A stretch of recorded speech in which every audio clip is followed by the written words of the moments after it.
When people talk about the best duos in Fortnite, you hear the same names every time.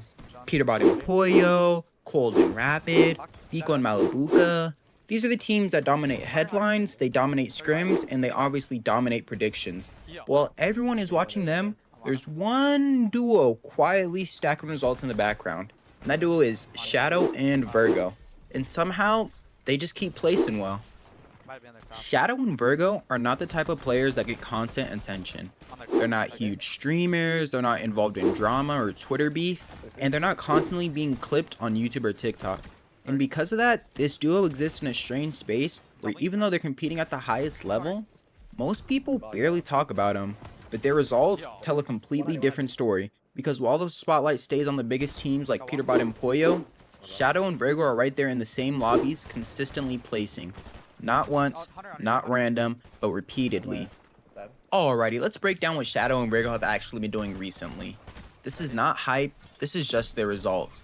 They start off with their dominance in the first divisional cup of the new season, where they completely show out.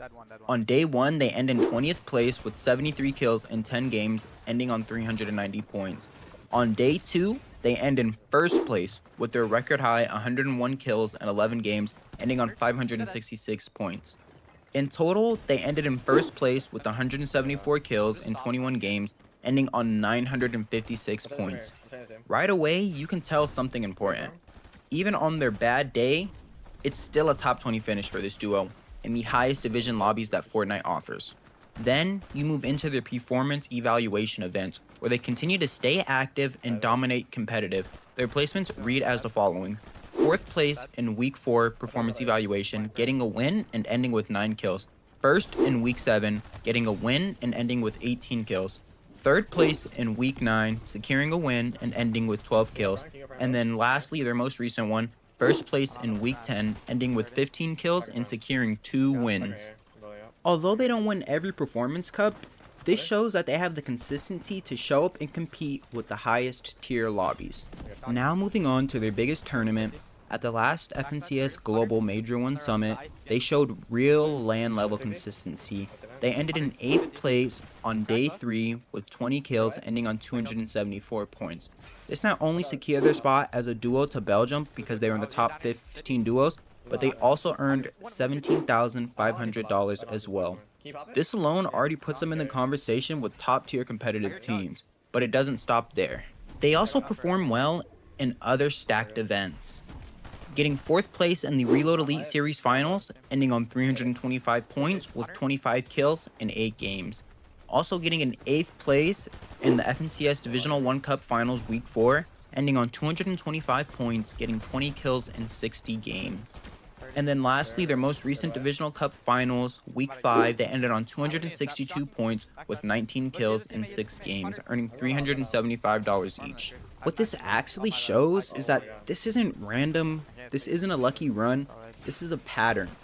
Shadow and Virgo are consistently finishing top 1 in multiple events, top 5 in stacked cups, and top 8 in FNCS Global Championships.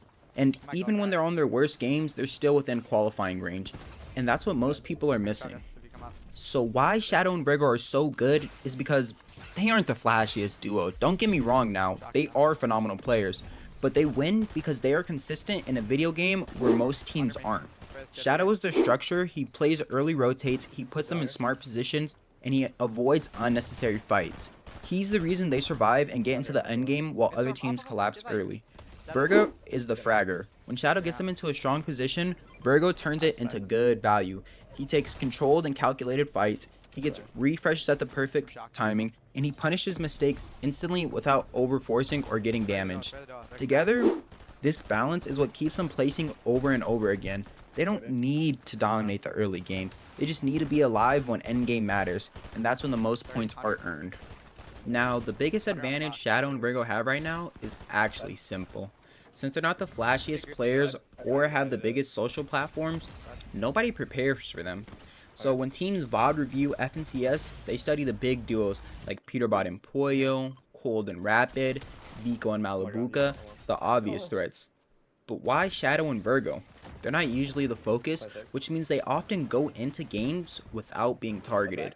No early pressure, no reputation-based focus, and then no lobby-wide awareness. And in Fortnite competitive, this is a huge advantage because being ignored is often better than being feared too early. It lets you play your own game, contrary to what happened to Sky and Squirrel in this clip. Play spoiler here. What's going on? Hold on a minute. Scroll and first. He gets through an AR. He gets tagged up though. HP. It's down. Sky is down. First place.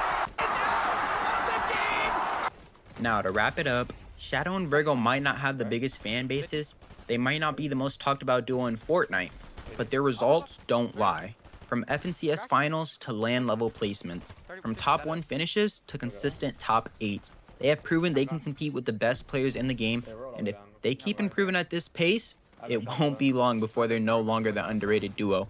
They'll just be another name everyone has to prepare for, but by then, it might already be too late. I'm telling you guys, make sure you guys keep an eye on this duo. If you guys enjoyed the video, please make sure to like and subscribe. Wait to go up.